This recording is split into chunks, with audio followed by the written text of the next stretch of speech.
Welcome to Every Step Podcast. I'm Christina Weston. And I'm Judith Beck. Every Step is the podcast where career and life meet. With a new guest every episode, we explore the gutsy issues affecting everyone in the workplace. In this episode, we are joined by Dr Louise Mahler. Louise is recognised as a global guru in both body language and communication. Her skills as a Master Practitioner in Neuro-Linguistic Programming, together with her academic study and a decade of professional performance on the European opera stage, put her in a league of her own.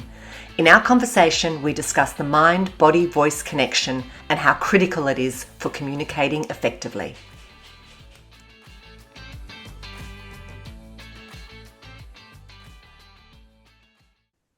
Welcome, Louise. It's great to have you here. And today we're going to talk about communication in the work environment. And, we're finding it extremely difficult these days to communicate effectively.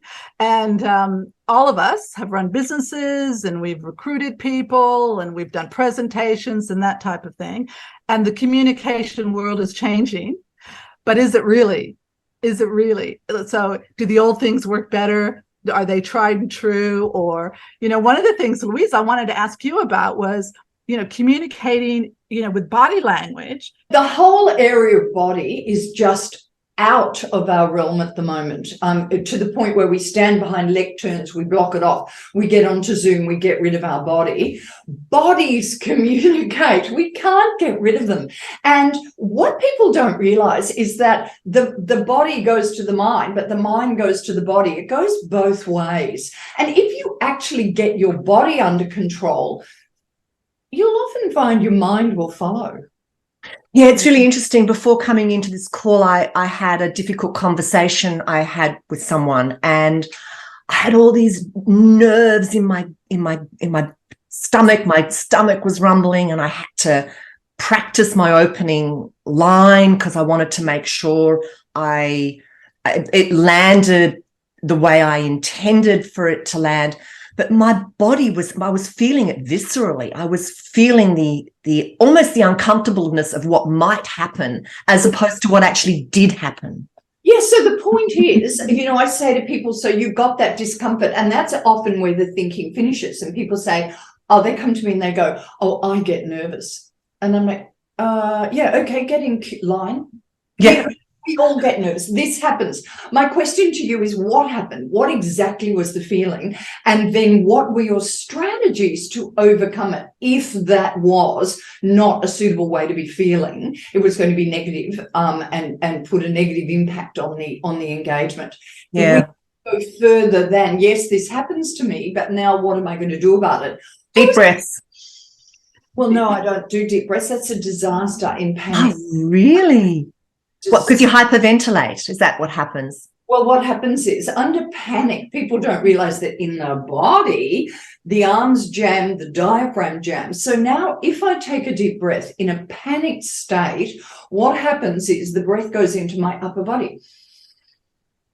So I'm going to lift up. Now I look stressed. So not only am I stressed, I'm stressed because I look stressed. Sometimes, and you're holding yourself so tightly. Yeah. And so therefore in singing, we used to talk about, and of course it squashes the voice and it blocks oxygen, so your brain doesn't work. But in singing, we used to talk about people would wind up if they're panicked. So they'd take a deep breath, then take another deep breath, take another deep breath, take another deep breath. And they're not actually exhaling though. No, we don't. We just keep bringing tension into the body. So it's not that breathing in is a bad thing. It's that most of us don't know how to breathe in. Therefore, under panic, you cannot use breathing in as a strategy. And I put it to you, if that works for you, go crazy. If something works for you, go crazy. But it doesn't work for many people. And I hear them saying that's the strategy they're using. So how do you get... Because we all have to have difficult conversations, and we know we've had a number of conversations with other guests, and there's the tendency for people not to have conversations. It's all now texting or avoidance techniques, or people aren't actually having face-to-face conversations. So how do we get our bodies and our message and our words in alignment so that we can have authentic conversations and be true to ourselves, but not offend the other? That's a big question. It's a big ask. I'm grabbing the screen. I'm going, we have forgotten how to speak, how to initiate sound, how to get sound out of our bodies, to the point where people actually are not making sound.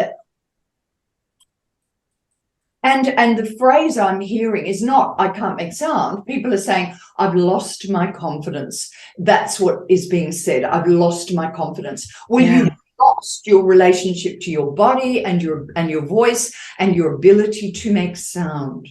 So, but we've lost our relationship with ourselves in that, because we've lost connection. If we've lost connection to our body and our ability to make sounds, and we're kind of feeling insecure or worried, we've lost our sense of self in some ways. Correct. So they say vocal dynamics echoes psychodynamics. Psychodynamics echo vocal dynamics. It goes back the other way. So I see it as the mind, body, voice connection. The mind impacts the body, impacts the voice. Now we can intervene at any one of those points, the mind, the body, or the voice. The issue is that most people try to intervene at the mind, and it's too slow. They intervene at the mind, and so yes, we do lose ourselves. So then we go away and go, wow, how do I get myself back? Oh, I don't have time. Guess what? Your team are in front of you next Tuesday at 2. I don't have time to discuss with you the relationship with your mother and, childhood trauma and how that's affected you today. Don't have time. So we go to the body and we hear it in the voice. And you can undo the body once you know what's happening to the body. And that requires a connection. I mean, this is a particular area of interest to me around body. I have a belief system that your emotions and your body is connected. And I know for me, if I'm feeling unwell, it's generally as a result of unresolved emotion for me personally. And it takes work to listen to your body, because most people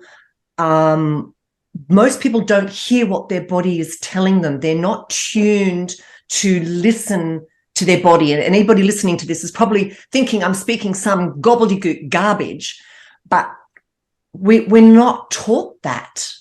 We're not. It's completely left out of our education. So it's nobody's fault that we get ourselves in this state, because it's a gap in our education. And we're not taught it. It's not raised to our awareness. It's stripped from us. And, so people have no idea. I'll ask the question, do you speak on the breath in or the breath out? Yeah. See, if you have to think about that. I'm thinking about it. I don't know. You've lost connection. If you have to think about it, we speak on the breath out. You can't possibly, you can speak on the breath in. Oh, that makes sense. Yeah, that makes sense. Absolutely. That makes sense. But from a practical point of view, but dealing with clients and people and employees and communicating to them, because a lot of times now we are doing Zoom meetings, and we are losing that face-to-face ability, that effectiveness of human contact and being able to connect with people is a lot harder these days. So in a case like this, so for instance, if I'm meeting you for the first time, or I'm meeting a client for the first time, and I'm trying to connect with you over Zoom, and, are there some things that people do better than others when they're doing that? I know, the obvious of looking at the camera and things like that, but what are the big mistakes that people make when they're trying to connect with their colleagues or their boss or their client these days in this new way of communicating? I mean, my first choice would be out there seeing the client face to face, but the reality of that is something different. Judith, I think the KPI of success for 2023 and beyond has to be those who can meet face to face and make it work. And when it comes to making it work, it was interesting. The other day, I had a lady who I was recommended to her and came on the Zoom and really didn't want to be there and gave all the signs, sort of looking away. Yeah, I'll have a Thanks. Yeah. Yeah, like this. And I'm like, bang, I'm in. I'm going to eye contact. We have to know how to do it. Now you're going to go, oh, what, Louise? You just stare at people. No.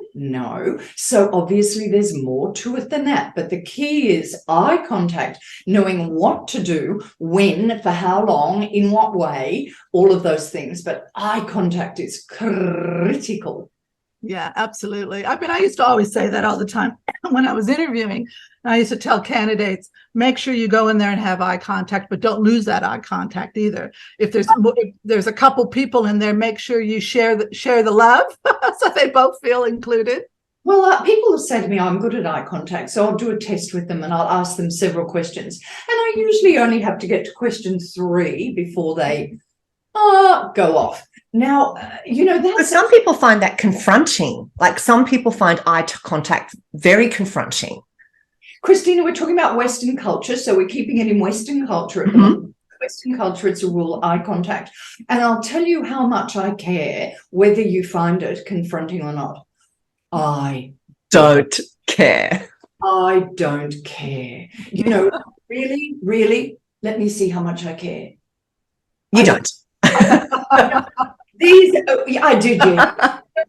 Did you hear them? You're not making the rules. And of course, then culturally, it changes. So know the rules in different cultures. But yeah. I have a phrase, the amateur practices till they get it right, the professional practices till they can't get it wrong. And if you're shifting your eyes on question number 3 about the color of your car, how are you going to go, Judith, in those interview questions when somebody says, do you really want this job? You go, well, maybe. At a networking event before Christmas, and it was an all-women networking event, and it became a game for me. I'd walk around to people and I'd go, hi, and what do you do? And then I'd stand there and see how long they could carry on without shutting up and just thinking, which part of this do you think is interesting? Which interest. And then my game challenge was to look like I was interested. Oh, right, really? Wow. Now, there was one person, there were 5 people standing around. I said, what do you do? And she started. 1 drifted away, 2 drifted away, 3 drifted away. So in the end, by the time she got to say, and my third business is, I was the only one standing there. And I'm literally standing there going, do you not realize what you've just done to your audience? No awareness, nothing, boom, gone, and in that situation, I have to hold myself back. I want to go, listen, darling, let's go over here and have a chat. But I don't, because I think, Louise, not your role here at a networking event. Don't do it. It's very tempting that there's one girl, she was head of legal. And she didn't know how to do her elevator pitch, tell people when they asked her what you do. She had trouble with it. And her girlfriend said, I know exactly what you should say. You should, if people ask you, hello, how are you? What do you do? You should just simply say, I keep the company out of trouble. That's it. Yeah. Why and not? that would be enough to get them to ask more. And that was her elevator pitch from then on. As far as because some people just go on and on and on. Hey, one of the things I want to talk about is tone, because tone gets us in trouble all the time. I mean, I know it gets me in trouble because people have told me over the years I have a tone, and that could be construed as, I've asked for something and it hasn't been happy. I think when you're outcomes focused, you can fall into that trap, and I've been guilty of that myself. Yeah, okay. So I think it's contextual and it depends on rapport and relationship. So this morning I had an issue where there was somebody coming for cleaning and they were coming on the wrong day, and I am very, very busy. So I just go, Wednesday, not. Wednesday, not. And they know I'm busy and I have rapport, and therefore I get away with it. I think that we have this where we all have to be perfect all the time. No, look, once you've got rapport with people, say for instance, you've got rapport and you're sort of fiddling with your nose and I don't know, picking your ear or something really unsuitable, but you've got rapport, scratching your head, you can get away with it. And then suddenly you say, oh, Louise, I think that's rubbish. okay, boom, pencils down, hands away, as my grade 7 teacher used to say. I smile like an idiot. You know, I need to go back to my position where there's an issue, there's no rapport. So it varies on the context, the amount of rapport. I think we've become a little bit woke if we have to be joy and happiness, and if it's okay with you, if you wouldn't mind, all the bloody time. Because it's not realistic. It's not authentic. It's not realistic. And then people call the bullying card. Bullying. But what struck me with your tone, Judith, what you said, I get feedback, it's my tone. What does that mean? Well, because I come across as like, because with managing staff over the years, I become more directive, and it sounds different to them.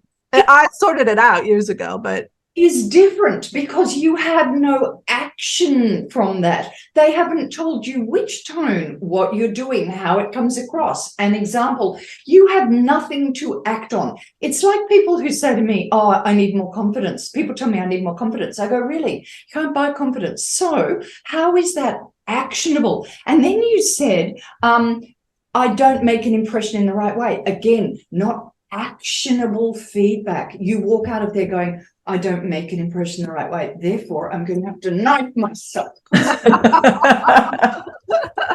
I actually went to the girl who actually complained, the girl that complained, and I said to her after, I said, look, if I say something to you and you don't like the tone, I don't think I have a tone. I don't think I sounded that way. I was hurried. I was more concerned about the customer.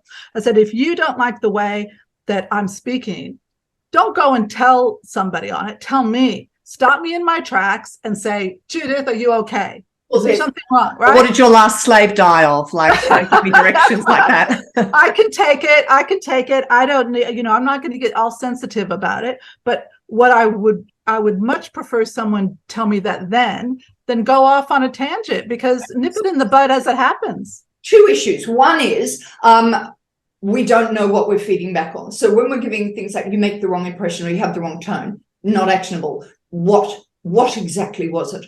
That's the issue. Two is we don't give feedback. So, and the feedback. We don't give feedback. We're scared to give feedback. We don't know how to give feedback. And we also believe that feedback is personal. Therefore, if I give you feedback, or I'm making the assumption because you had a maybe a tighter tone, that you are horrible. And therefore, you can't change that. You're horrible. That's right. Actually, it was just a tone caused by stress that gave the perception of aggression, but wasn't. So what is it that we could do under those circumstances? Then we make it's not personal feedback, it's habitual pattern feedback, which is something we need to give. Yeah, so, I agree. We need to be okay with giving it and receiving it.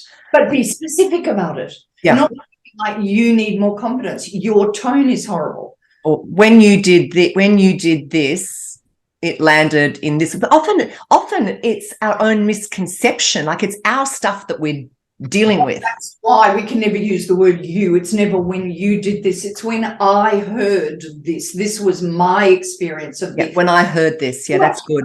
Done anything. You were living your life.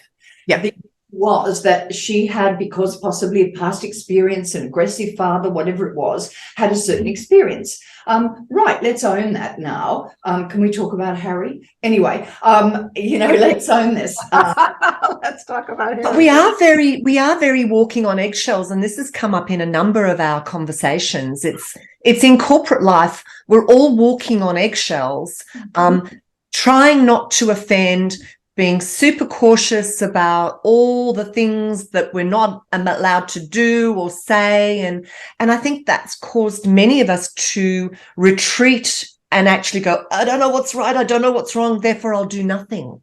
And they don't have the people. Well, that person that told me, that manager that told me I was aggressive, did me the biggest favor in the world, because it made me self-aware and think about the way, because I came from a culture where we called everybody from their last name, into a culture where everybody was open and that type of thing. But he would never in a million years be able to pull a woman aside and say, you're being aggressive. No. Today that would land that would land him. He wouldn't do it, because I had lots of feedback from men who say they are so scared, not just men, but women too, are so scared of giving feedback to employees because they're worried about bullying. Going to come across wrong. And that's why I encourage so many people to get mentors and advocates outside their organizations so that they can get real feedback, because real feedback is what makes you grow. There's no point telling someone they're fabulous and everything's wonderful if they're not. I'd rather hear the negative, and then I can choose whether or not I accept it. You were a special person to be able to translate that comment about aggression and actually change your behavior, because no doubt what happened is, under stress, we're back to the diaphragm. All roads lead to Rome. Back to the diaphragm, James. The breath comes high. What happens is any tension around the neck will tighten the throat. Well, we'll tighten the throat and make it aggressive, to the extreme. Yes. There. But that's what happens. So you go, I was stressed, stop my breath, squash the throat. A tight tone gets interpreted as aggressive. Therefore, I need to keep my breath down, keep my throat open, keep the sound. But not many people even know what's happening to know what they can do to solve that problem. Yeah, absolutely. I mean, the thing is that the culture that he was telling me I was coming into, I wanted that. I was like, because he's going, you need to get to know people, and you need to stop and, say hello. But I had come from a culture where nobody even talked to each other. It was danger. So I know an organization where they're all caring, sharing, and their jobs are caring, sharing, and yet 50% of the staff at any one time were off on sick leave. There's something wrong there. Yeah, because they somehow, I don't know, the organization had attracted people who themselves had issues and needed to deal with it. And there's some sort of psychology there about the more sort of, this is open, caring, sharing, the more they need open, caring, sharing. And you have to be super open, caring, sharing with them. And then you get high dependencies and people who can't cope with constructive feedback. Yeah. And then everybody's very precious, and then people get upset and have sick days because they're stressed. That's it. Yes. Yeah. And then, at the end, at some point, you have to say, this is work. You're here. Like, this is a job. This is work. Why are you happy? It's a lot of pressure. So do it now. Yeah. So how, there's tons of stuff out there, obviously, about there's books and videos and everything about body language and what you should do and how do you decipher, especially like in an interview or a situation, between someone who's trained up on all the cues of what to do, they don't do their hands, they do everything according to the book, but that's not them. How do you decipher between the real person? Now you need a lie detector. And the that's right, exactly right. Do they? No. Oh, we're not. Okay, so very few people have the skills to be an actor. We're so afraid of people faking it to make it. I put it to you that everything we do is a habitual pattern. Therefore, what's the difference between authentic? How do you be authentic? Well, we have to recognize, first of all, that most of what we do is not natural. It's habitual. Therefore, everything we do can be changed to a new habit. So there will be a time when we're changing what feels very comfortable and therefore feels natural and authentic to a new skill to make that feel natural and therefore be authentic. And we're talking about something totally different, which is someone who's just faking it to make it. It's very rare. It's a special skill. And I don't think we need to worry about it. I think our big skill is to look through people and when they're doing everything wrong and think, is this because they're bad, disinterested, not capable, or is it because they've had no training whatsoever? Yeah. And a pattern that is destroying them, and there's actually talent underneath all of this. We don't look for intention. We look to judge as a culture, I think. We don't look for intention. Yes. So, Louise, if you were advising a young person coming into the workplace today, what advice would you be giving them about communication and body language and the skills that they should learn to become a master leader and communicator? Rhetoric. Rhetoric means the skills of actually structuring what you're saying, but also the body voice skills that go with it. That is part of rhetoric. Today, we see it because the information is lost in documentation.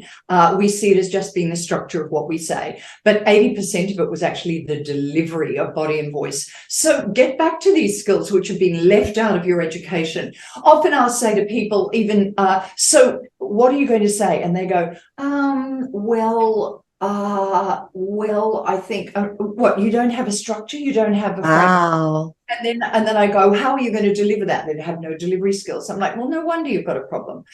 So we keep, I hear this over and over again, people want to be better at their task, be it accounting, be it whatever it is. They want to be better at that task until women end up 52 times better than anyone else in the world, but nobody gives them any credence because they have no structure in their engagement and no delivery skills. So structure and delivery, the gap, get into that gap, delve into that gap. Yeah. Judith, what about you? What advice would you give? What I would say to someone coming into the work environment for the first time, let's say they're going out to their first interview or seeing their first client, nonverbal is very important as well. So, you know, the behaviors that you have, like getting there on time, don't be late, get yourself into that meeting without being stressed running in, that type of thing.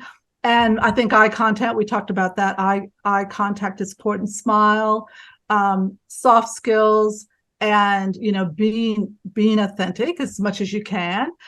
I think that's, if you think about the things that, how do you want people to respond to you? Think about how you should be responding to them as well. In a way, from a business point of view, keep business skills always in mind. As far I'm going into this meeting, I'm going to meet this person. Like Louise said, have a structure, understand what that is, and try to connect with them. And turn your phone off. Don't go into that meeting with your phone off, because the younger ones, obviously, and I hate to say it, and it's going up in age, are so used to communicating on their phone all the time.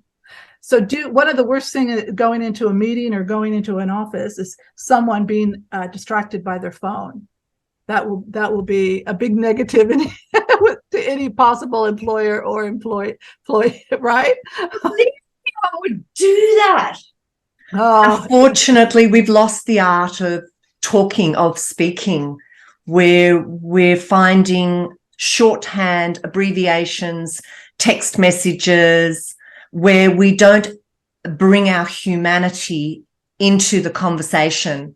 And it saddens me to see that we're losing the art of truly interacting and communicating, which is a two-way exchange of voice and energy and wisdom and ideas and perspectives. We're just in upper caps. We're just belting out with our two thumbs, sadly. Yeah. And also, you know, one of the things, especially in interviews as well, is that sometimes people think that when you meet a client or when you meet a potential employer, that you have to agree with every single thing that they say. But the reality is they could also be testing you to see what value you're going to add. So you need to be true to yourself. And if there's something within, you know, product they have or whatever that you don't agree with, well, give them the reason why and give them the solution. So if you're always going to disagree with something, then try to give a solution as well to show that you're actually thinking about it.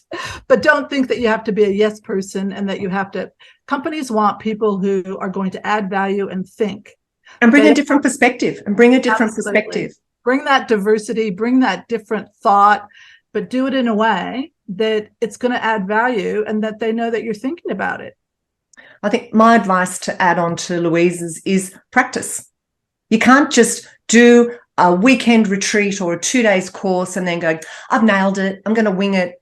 This takes practice. Any skill you do takes practice for it to become. It's like you were saying earlier in the conversation, Louise, it's got to become habitual. And if you've been doing things a different way, it's going to take practice for you to get it a way that serves you better. So don't be afraid to practice. Here's a tip. People don't know how to practice, and you need to practice in some sort of context, which means there's no point doing it in the mirror in your own bathroom. Well, there is a point, but it's a minimal point. You need to be out amongst people in that kind of situation. So I don't have earphones here, so I'm pretending. But put earphones in and go for a walk and then answer. So why do you want this job, Louise? Well, I have a diverse set of skills. And how that all began was whatever it is. And you're talking here and you're walking along and people think you're on the phone. You're not on the phone, but you have earphones in, and so you get away with it. This is a really, I do it. Well, maybe I think that is the absolute best tip ever, because when you say something out loud, it sounds so different. And especially if you're going to do a presentation, because everybody thinks they sing well in their head. And then they sing out loud and they go, oh my God, that sounds terrible. Or that joke is not I'm flat. I'm tone deaf. Yeah. Right. So say it out loud. And I think that's a great tip, Louise. I love that. Yeah. Louise, there's so much more we could learn from this conversation. It's been absolutely fabulous having you on the program. And we look forward to catching up with you at some time in the future. Thank you so much. Thank you so much. For more information about Every Step and our guests, head to everysteppodcast.com. To be notified of new podcasts, please subscribe via your favourite listening platform. And of course, follow us on social media and direct message us to share your ideas about guests or topics.